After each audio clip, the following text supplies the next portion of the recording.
Hi everyone, welcome to another episode of the Pickleball Court House. My name is Cliff, your host, and I'm BK, your co-host. As always, today is a very special episode. We have a phenomenal guest in the house, top 15 pickleball pro in men's and mixed doubles, as well as a premier entertainer on the pickleball court. The infamous crab, AJ Koller, is in the house. How we doing, AJ? What's up, fellas? hey, oh man, Thanks for having me. thanks for coming. We're we actually little extra addition for the day. As being the pickleball courthouse, we do have a gavel now, so I'm gonna get this started in a phenomenal way and say the court is officially in session. Boom. Whoo, that sounded good. All right, AJ. I know we just had the PPA in Daytona. How did that go for you? It was good. We had honestly we had a tough draw. I got to play with Tyra though, first time. She's coming up really strong. I had never really seen her play, but she's good, man. We had a good first round, and then we kind of ran into the Johnsons. So they kind of whipped up on us. And then me and Eric, we had a tough year this year, playing like 5 tournaments together. But we finally made a quarter, which I don't think we had done. I know. Like, wow. I don't think we had done that yet, which was kind of disappointing. We might have done it beginning of the year, but making a quarter at this stage is, I don't know. it's something that I feel good about. Yeah, especially PPA. Like this was one of the big tournaments for the year. So good way to close out. And you saw the upsets in the round of 16. Some guy, Johns didn't make the quarters. Deco Riley missed it. So it's just one of those years. Everyone's kind of burnt out at the end of the year. We're trying to get through this last tournament, and upsets usually happen at this time. That's fair. That's fair. Yeah. That's true. Yeah. Speaking of, a lot of people surprisingly in singles withdrew this year. I think at least in the women's side, there were 3 or 4 of the top 10 seeds that all ended up withdrawing. In this last tournament? Yeah, in this last tournament in PPA. Like Anna Lee withdrew, Georgia withdrew, Tarashenko withdrew. There were so many people that just top 10 that withdrew. What's up with that? What do you think happened there? Yeah, I'll be honest. I didn't ask anyone. So I wish I had a better answer for that. But I think it's just end of the year. Like, going out and grinding on singles for your 3rd week in a row is like not, what everyone's excited about. So it was raining in Florida too. So the rain. I mean, it could have been a factor. People were just kind of. It was clunky. It was a clunky weekend. Mm-hmm. I do think that might have played a little bit of an effect there. There was a lot of rain, and I think they canceled pretty much all the amateur divisions as well. So it was one of those things. Like they were supposed to have 52 courts, and now you're down to about 12, 13 covered courts. It's not an ideal situation for the PPA, but they made the best of it. I know a lot of amateurs felt slighted about it. Yeah, thanks God I don't play anymore. I was retired. You'd be playing in the pro division. You'd be taken care of. Yeah. It's Florida though. I mean, when you come out here, exactly. It's kind of part of it. It's part and parcel of the game. It's the way it goes. So no complaints. But I think that was definitely a factor in probably at least for singles. Like even if you're under a covered court, if it is raining heavy, there's just that slight layer of mist on the court, and hard courts, of course, like they tend to get a little slick. Like I honestly would rather play on a completely wet court than with a singular layer of mist on it, because I feel like that slips more than just a fully wet court. That sounds ridiculous. Yeah, I don't know about that. I've played tennis. I've played tennis on a hard court a lot, and I will say a slight layer of mist, because the problem is, on a fully wet court, I can slide like it's a clay court, and I'm fine. But with a slight layer of mist on there, I don't think you can do that. I slide, but like there are spots where I would just stop. Like, and that's the more injury concern for me. How many of those gold nails do you have? I'm just saying. I've played in fully wet courts. I don't know. I've played on fully wet courts. I've played on clay courts, and I've played on hard courts with the slight mist on it for years. And the hard courts with the slight mist on it are the worst things to play in, because you can't bank on sliding, and you never know when you're going to slip. Whereas on the wet court, you're guaranteed to slip, so you just slide instead, almost like you're playing on a clay court. Yeah.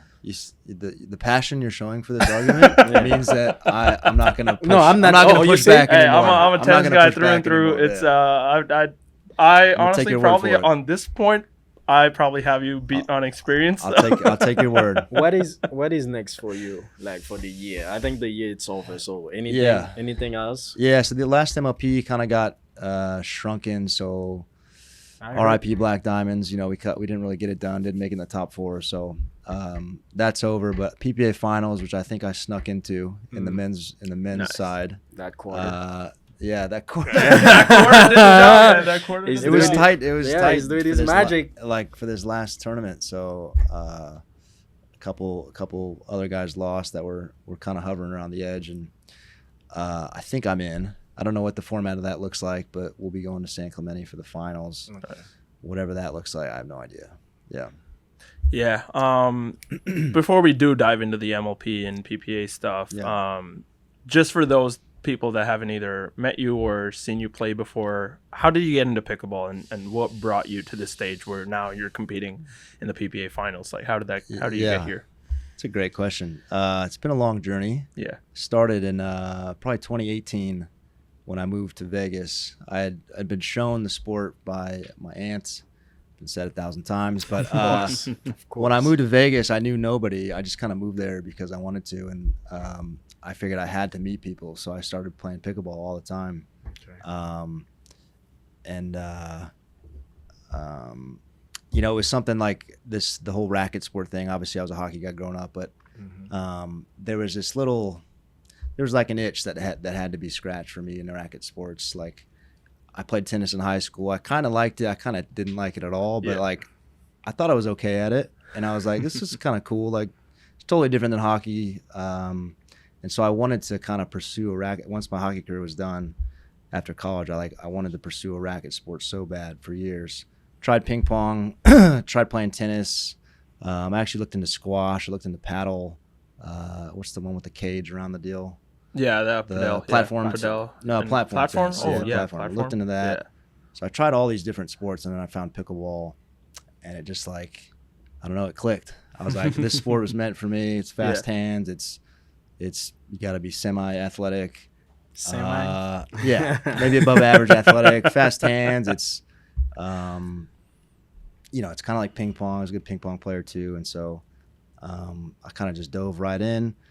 Saw there were tournaments, the Vegas Open, like 2 months into my playing career. I saw there was a tournament, Vegas Open, at the Plaza. I missed that one. Mm-hmm. And I saw that, and I remember saying I'm going to win that one day. Yeah. And 3 years later, me and Riley took out the Johns Bros on the rooftop 3 years later. So that was kind of a cool moment to get to that point, and it's just been going strong since. No, I love to hear that. It's always interesting to see how somebody came into pickleball, because I think for most people it was over the pandemic because there weren't a lot of options, and most people had to go to a racket sport because it's non-contact. You get to stay distanced or whatever, and pickleball just kind of blew up in that space, and that's where I came in. I don't know about Cliff. I'm pretty sure it was around the same time, but no. I'm a table tennis guy. Yeah, though. I'm gonna play David card. No. Yeah. Just say no with no explanation. Yeah, no, that's the way that's the way it mostly goes around here. Is I gotta do all the explaining, and Cliff's just like no. I like it. But again, it is very interesting. So for people that, you know, haven't come from a major racket sport background or any other team sport like you have, like, what would you say to people that are trying to get into pickleball as their primary sport from like day one without having another athletic background? How would you kind of guide them through the process of being a good pickleball player? Man, that's a very loaded question. Well, we'll start with how did your background help you, and then kind of dive into, if you didn't have that, what would you have done? Yeah. I think it helped me. Again, I'd done ping pong and tennis, so I had a little bit of racket stuff going on. Felt like I could hit volleys pretty well. I think I think it helped me in the long run. I think it was very, like, people didn't know how to evaluate me in the beginning, so I got a lot of people kind of brushed me aside for a long time. They're like, what you're doing doesn't make any sense. It doesn't look like it doesn't look like tennis. And I think I was in a way that took over for a second. Now people have kind of adopted that style where it's reaching in and flicking, and Tip down, a lot of tip down technique in your shots that I know you're damn good at, Mr. Yeah, Cliff. that's funny. Yeah, that's Yeah. funny. That's that table tennis wrist right even there for him. nowadays, people is still asking me how can you do that? What is that? Yeah. So I wanted to talk to you about it. How do you like manage like to get your style right now? Yeah. Because your style is very different. It's not like very common. Yeah, I don't know how it developed. I guess it was just kind of, the squatted position. It's kind of a skater position where I'm in the, of course, the crab walk that people have crab walk's a kinda, hockey thing, is what you're saying? Well, is I think it's just kind of the skater position. You're kind of your feet are pointed outwards. You're kind of sitting, you're sitting in a chair, and it gives you that extra reach to apply pressure, and that's just how I know how to move, and nobody told me that I shouldn't or should. I guess because started doing it, and so that helped a lot. Okay. Yeah, and then the tip down stuff, I'm not even sure. I went all in. I really thought about the game day in and day out, tweaked a lot of things. I really went hard like into figuring out what I was going to be or what I could be, and so that, whatever I am now, I guess that's just how it happened. I can't remember the exact steps I took to figure out why this works or why it doesn't, but it just kind of makes sense. Yeah, my question is gonna be, okay, so first thing I don't know, if you try to play pickleball now, they're gonna say, oh, you have to lock your wrist, don't move your wrist. This is the first thing they say to you, right? Yes. So I play with you a little bit. One of the things you do is just like playing with your wrist a lot. So how do you figure that out? Yeah. So did somebody teach it to you, or you just like? No, it's like, none of us are really taught in pickleball, right? There's no expert. Like, we're all kind of just figuring it out on our own. I'll be honest, I have a hitch in my stroke from hockey, because when you take a snapshot, you're kind of releasing with a hitch, but I actually think I'm trying to get rid of that now. The biggest thing, though, I say when I do clinics all the time is people say don't use your wrist, and that is true, but you can put your wrist in different positions, and then once you're in that position, like this is a position or that's a position, and then everything comes from the shoulder, which is what I tell my students all the time. And so that's my biggest, trying to get people to understand the wrist part of things. It's actually, you're not using it as much as you think. I probably use it too much, but I could do less. Okay. And I think people could do more in terms of just preparing with the wrist position, and then kind of everything comes from there, rather than just playing with a neutral wrist. I don't know, paddle. So maybe this doesn't make any sense, but having a neutral wrist, use a gavel? You don't play with a neutral wrist ever. You're either open or closed, then so everything. That's an interesting point, because especially when we're trying to coach, because we both do a lot of coaching stuff. When we say lock your wrist, people always assume, as you said, like that wrist should just be in a neutral position. Whereas, as you said, there are various positions that your wrist can be in, but throughout the stroke, you want to try to keep that consistent, because that's where the error comes in. Is the margin for error comes in when you try to move your wrist during the follow through of the shot. Versus, of course, as you said, there's a closed wrist, open wrist. You could go over the top, under. There's so many different ways you could position your wrist for different shots before you hit the shot, versus using it while you're hitting the shot. And that's two completely different things. So that's a really good point that you bring up. As you said, you're thinking about stopping with the more wristy stuff, but do you ever see yourself going to a more traditional game style, or have you at this point just kind of perfected the crab walk and all the wristy stuff that you do that makes you stand out on the court? Would you see yourself ever going to more of a coached style versus the unorthodox style that you have right now? Well, I don't know if I've perfected anything. I haven't won a tournament in over a year. I don't think anybody does the crab walk better than you do. So there is that. It's funny. I'm actually doing a lot of like the deep thinking that I did about my game, like the fundamentals that I did in 2021 when I kind of figured things out. I'm kind of starting to do that again, because the game's changing a little bit. You're seeing a lot of pros start to choke up more because the game's faster. You're seeing a lot more pros emphasize their trigger finger, like the pointer fingers coming up more and more, and you're emphasizing some strength in there with almost shots. like a table tennis shot a little bit. Yeah, I don't know. This is more like a split tennis shot like that. You know what I mean? Yeah. This is my grip actually. Yeah. People want to know how do I hold my paddle, Yeah. because and that same way I want to have you to ask you something very quick. So Nervous now. do you use like only one grip, or do you switch your grip? I switch it less than other people, I think. Mine's pretty much the same. Yeah. I knew it. You knew that? Yeah, because Yeah, I'm like I you could got tell? I got one too. I don't switch. I will it. say if anybody has a fairly close game style to yours as far as the arm work alone goes, it's probably Cliff. I've seen it. I never even met this guy. Somebody told me to hit him up because I was stuck in Orlando, and I come out and I see some of his stuff. I'm like, I've seen this before. It's like I'm a small cousin for you. Yeah. That's what I always say is like his game style isn't very coachable. Like as a coach, I would never teach someone to do it. But if you have it, use it because it's really good. Like same thing with your game style. It's so effective when you're trying to reach, when you're trying to hit some of those like little angle shots and things like that, where you're trying to get more of the court open for yourself. Yeah, it's amazing to use if you already have that as part of your game and something that you've worked on. Versus it's very hard to coach what you guys do. At least that's my personal stand on it. Is that what you think? When exactly do you switch your grip?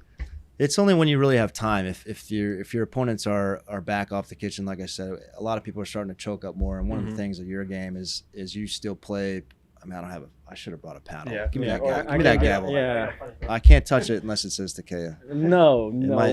It'll burn my skin. Yeah, in this podcast we only have Vauraus. Do you want me to pull this out? Yeah. All right, give me this thing. I'm just saying. So a lot of guys are kind of like this. Yeah. That's where you're at. I think the problem with that is that takes a lot of time. Yeah. So some of your stuff, your timing is like a little. So a lot of us more coming out here, but if you have time and you want a little more reach, you can get in there and give yourself an extra half inch to flick. Yeah, I do think you need really strong wrists to do that. I don't have that. I've snapped my tendon in my wrist. If I try to hold it all the way down there and reach across and do this, I'll probably snap my arm. No, maybe that's part of the process. Yeah, that is true. What was that movie? That is true. Guy pitched for the Cubs. Help me out here. Yeah. Henry Rowan Gardner. You gotta break the arm to get to the magic. My dad was like that. He got in a car accident, and then now his arm won't straighten past this. So this is his straight arm. He can't do that. This is his straight arm. So when I play badminton against him, he's got the wackiest angles. Oh, wow. Because for him to hit an overhead, his arm stops here. So now his rotation goes completely different than a normal human being. And I'm like, how the hell do you get a shot from here to that corner? Yeah. It's impossible unless, again, he had the car accident and he's like, now I can do this crazy stuff with my arm. So it's funny how things work out sometimes. Let that ligament tear. Let that ligament tear. You'll come Put back that on a t-shirt. Let that ligament tear. 6 months stronger. That's happened to me too when I was training in table tennis. Oh yeah. Yeah. I break my wrist like for a month. I couldn't do. And now look at you. Now you got the strongest wrist out here. That thing is very flexible and strong now. Yeah. But again, you mentioned playing with Eric Lang, and of course you played with Riley as well. And you played with a few different partners. You played with Hurricane this time, which beating Anna Lee was huge. I think that's one of the biggest stories of the year for her. But what do you look for when it comes to a pickleball partner? Like, what are you looking for? What are you scouting out? And do you reach out to people that you think have a good game style that might match yours? Or do you just like wait and see what happens? No, I don't wait and see what happens. It's not really a great way to approach life or a profession. No, hands and midcourt. That's the only two things that matter in my mind. Okay. I think anybody can hit a dink at this point. Gotta have hand. Anyone can hit a drop. Yeah. I think if you gotta have hands, and you have to have, when things get sloppy, can you get back to neutral? So working on midcourt resets, not overreacting, and when it gets sped up, you don't always have to engage in the fast game. You can slow it back down actually, and so those are the only two things I care about. And then just having the same goals. Somebody that wants to be at the top of the game. I think I talked about this on a different podcast where there's a lot of pros are kind of just out there. They're kind of happy to be there. They're happy to make a quarter. And, even I said I was happy to make a quarter, but obviously the long-term goal is to win tournaments, right? So finding players that have those same goals is key. There's guys that are there to make – some guys are out there to just make highlights. Some guys are there to, make a living or just enter pro tournaments so that they can go back and teach for an, elevated rate.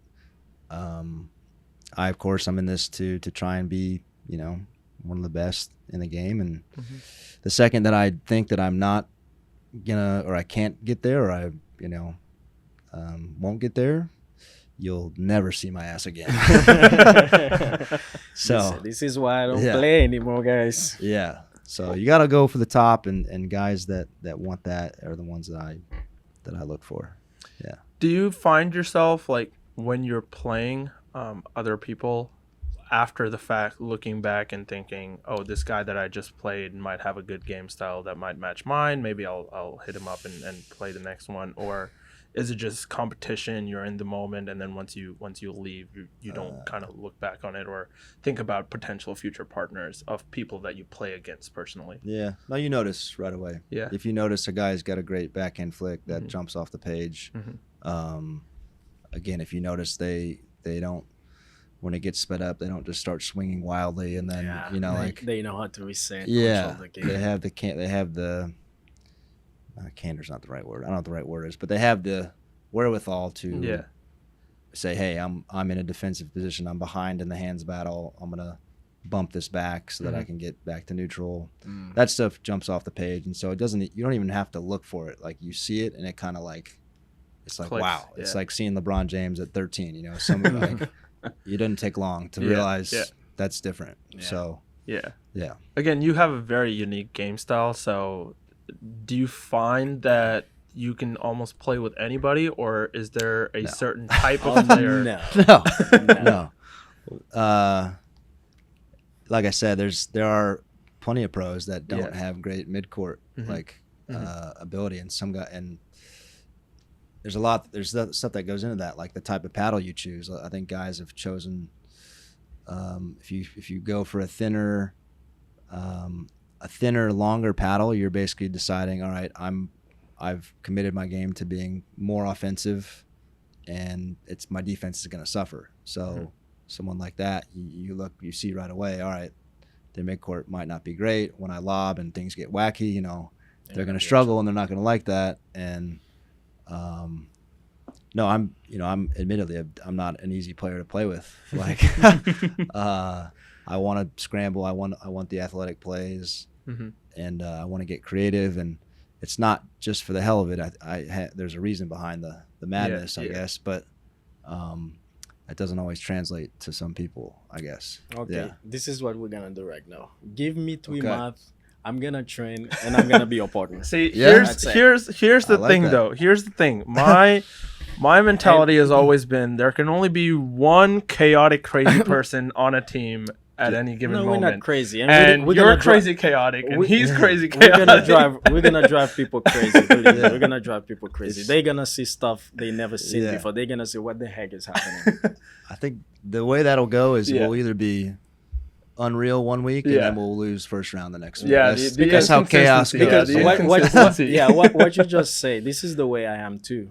This is why when you're playing against me, you're in trouble, because I'm very creative. Right. Yeah, so I'm going to create opportunity. I'm never going to give you a ball and you're just going to be comfortable. Right. No, you have to was pretty work comfortable. for it. I played. That's you. That's you. So thinks he's awesome. Right? Yeah, that's you. Then again, you got to bring him down to earth sometimes. So I'm glad you did a little that. bit. Yeah. No, I like your game a lot. We had some fun the other day playing some skinnies. I'm still thinking about that lob you did to me. Even you see, I have like a. What happened? I have like a brace in my hips. I was weight belt. I was belt. Yeah, I was injured. You still love me. That was me. I'm gonna send that love for you. I think I got it in video. It's on film. I want to see it. Yeah. He's been talking. He was so mean. For like 3 days we were like it's all I hear about. Yeah, we were like thinking like normal person. Yeah. But before we get to that dink battle, so I have to make my way to the kitchen, right? When I make my way to the kitchen, we're thinking like very aggressively. Yes, so I'm already tired.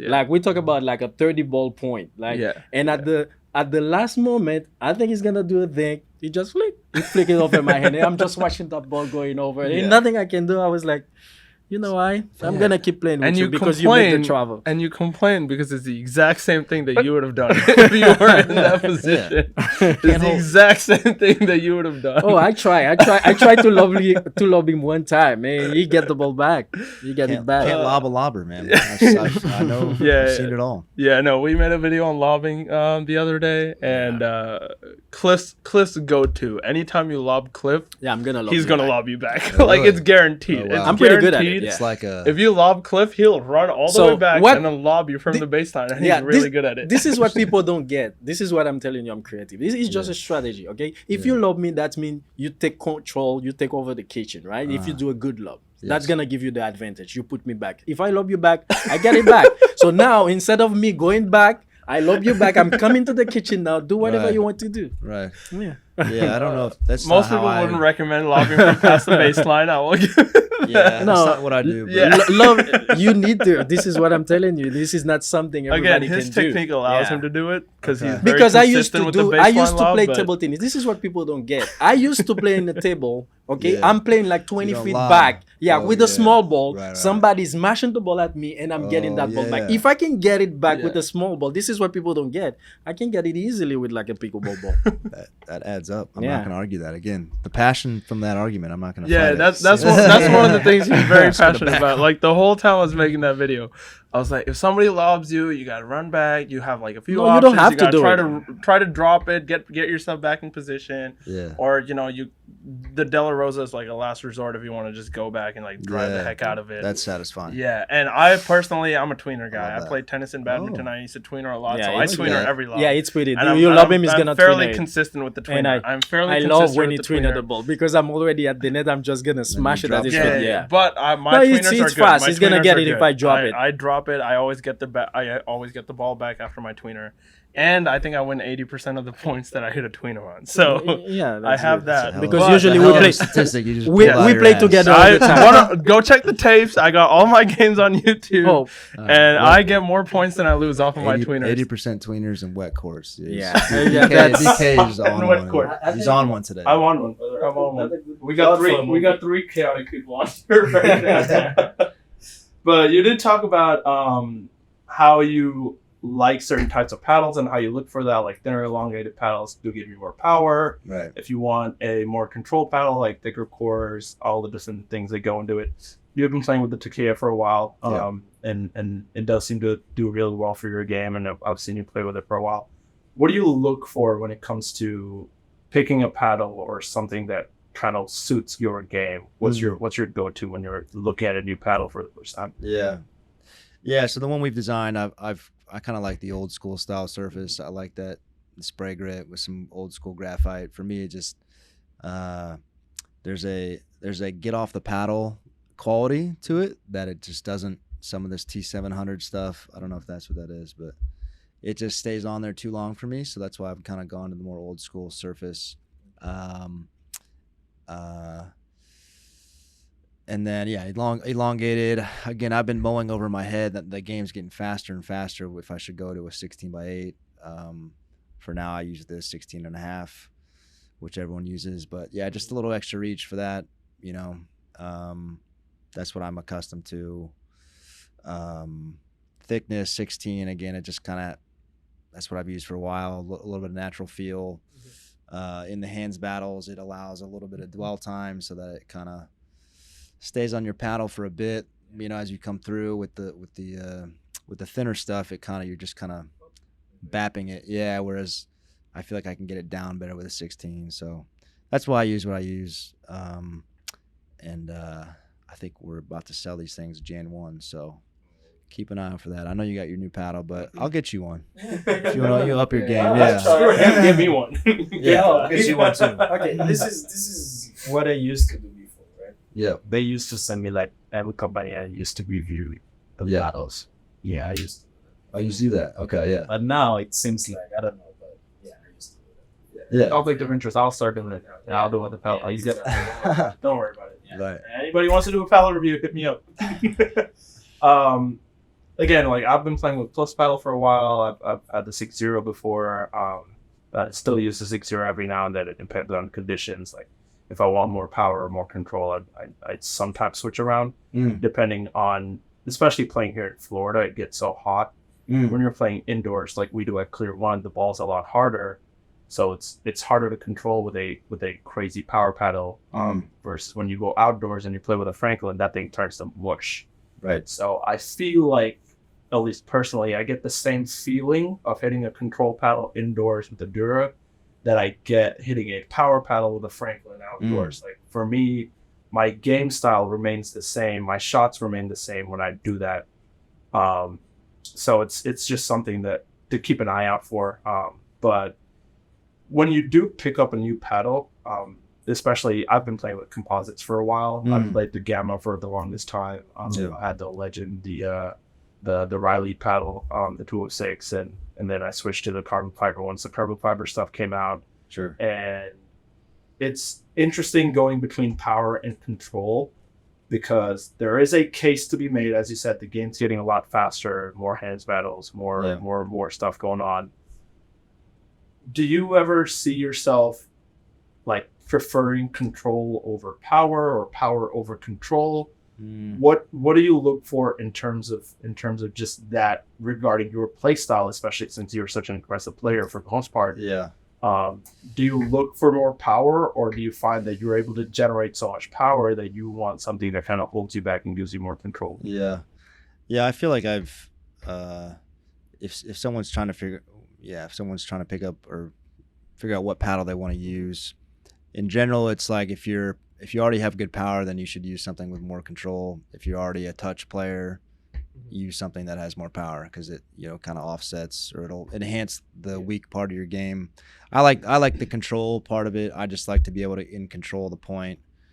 Again, it's kind of like I want to win the point by carving you up rather than just blowing through you. So the control stuff helps me control the point. I feel more comfortable that way. At the same time, these guys are hitting it super hard. I'm thinking I might just need to start blasting through people sometimes, because sometimes I go, I'm going for placement too hard, almost too much, and then they're sitting on it and it's in my chest before I even can react. So again, I've always preferred control. You might see me next year using something thinner and just trying to trying to hit through a brick wall. I'd love to see that. I would pay good money to see you use a full-on power paddle and just blow through people. Yeah. Because the game's getting very fast. I do think the game's going a lot faster than it used to. We used to see a lot of dick battles, just slow it down. But all this new innovation, the technology that's coming out with the paddles, the deflections that we have on the pro paddles now, it is getting a lot faster. And as you said, sometimes you can't see that thing coming at you. Like it's just gone. Like, guys, okay, you never played tennis. Okay, professional level. Is If that, you think bro, this is fast, is that like, faster? yeah. How hard do they hit? How fast do You they can hit go table like tennis? to 200, man. I still think badminton's faster than There's no way. tennis. Yeah, badminton. You said 200 miles an hour ping pong ball. Right. But when it comes off, but by the time it gets to you, it's like slow. So Yeah. It's the same thing with badminton. Like I was about to say the that's speed makes off sense. the racket is really fast, but then by the time it gets to you, it slows down. No. This is not. It's not the same. Table It tennis. is fairly similar. Okay. It Yeah. is It's fairly similar. Okay. Table tennis is Like the technique, principle is is the same. reaction, is anticipation. You don't Yeah. have time to think. Not like pickleball. You see that guy when he's gonna do like a forehand drive, you can see like open stand and get pretty. No, you don't have time for that. in Right. tennis, yeah. Because you just have to react and just anticipation. So because the ball is too fast, sometimes if you try to watch it with your eyes, you can't even see it. The ball is just like that. So that is crazy fast. So for me, when you're telling me like pickleball is fast, I said it's getting faster. There's a difference between pickleball is fast and pickleball is getting faster. Well, I think they've done studies. The reaction time for pickleball is like super high. it's again, more than just- tennis, and it's I don't know where it ranks Ten- against ping pong. Again, tennis players, I think that's one of the hardest things to do is fast hands, because in tennis you're always open face, like you're trying to Yeah, it's a cut silly, volleys. silly Like, sport. it's very, tennis I don't know why it exists. It's you don't very want to get in different. trouble. Hey, Most tennis controversy player. right here. Let's go. Yeah, they're gonna come up through, man. I'm over tennis. No, but like again, I think tennis players have the hardest time with hands battles. But again, I played badminton. You played table tennis. Like, we love hands battle stuff. Like the reaction time. I used to keep goal in soccer, so it's I do think that part of the game getting so much faster than it used to be with the new technology that's coming out. There is a case to be made that you just let the game get as fast as you can, because we've had all these complaints about the testing and all that at MLP and PPA being different. A lot of battles failed at MLP because MLP is versus strenuous about their testing versus PPA is a lot more relaxed. I think I'm not sure if it's still the case, but last I heard they only start testing 5 quarters. Was what I heard. Yeah. And there is a case to be made that you just let the paddles get faster, let the game get faster, because it's more entertaining to see a fast hand battle versus seeing a 30-shot dink battle for the average fan.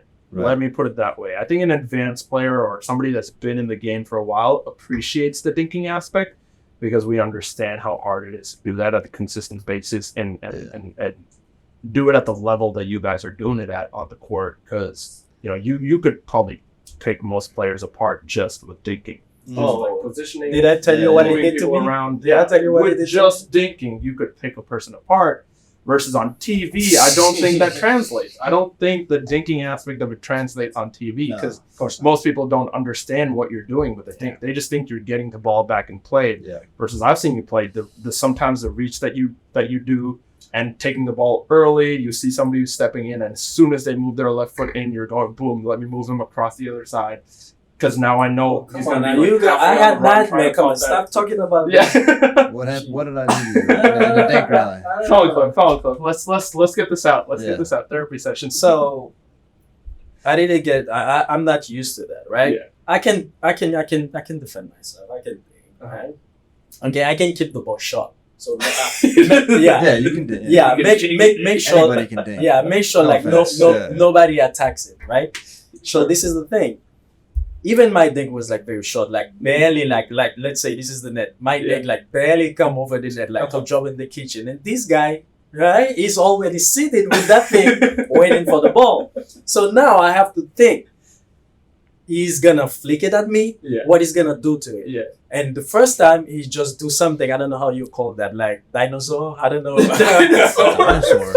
I don't know. Where'd you pull that from? I don't know. Dinosaur? He was talking about crap. So he just like put his hand like this, and boom. When I think the ball was flicking at me, and the ball just went like to my corner in my left, and I'm just watching the ball go. Oh, that was the first one. Oh, this is okay. This is what I'm gonna have to face today. Okay, let's go again. So now I go again, but this is the thing. He flicked the ball so well. I cannot take it out of the air. By the time the ball touched the floor, he's already touching my left. So now, though, can I give the secret? Going, Can I give the secret? What do you think you know? For me to survive because for me to stop like 2 of those shots, I have to, every time I see he's getting ready, I say, oh, here we go. So I took like a take 2 steps back. I take a big step back. I get the first one and it goes again. I get it back. Now, and the third one, I hit the net. Because last time I tried, I pop it up just a little bit more. I never see that ball. So, well, thank you for the little pump my tires on my dinking. Everyone thinks I'm terrible dinker. So for an advanced player, for somebody that's played the sport for a long time, like that stuff is very entertaining. Some people don't realize. Like we're baffled. People don't realize how bad it is. Oh, like hard it was for me, like to fight, like to try to survive that. But if you're watching in TV, you just say, no, this guy just putting the ball back in the kitchen. Like it just doesn't translate. And we were talking about this earlier. It's especially if a pro sport is trying to make money.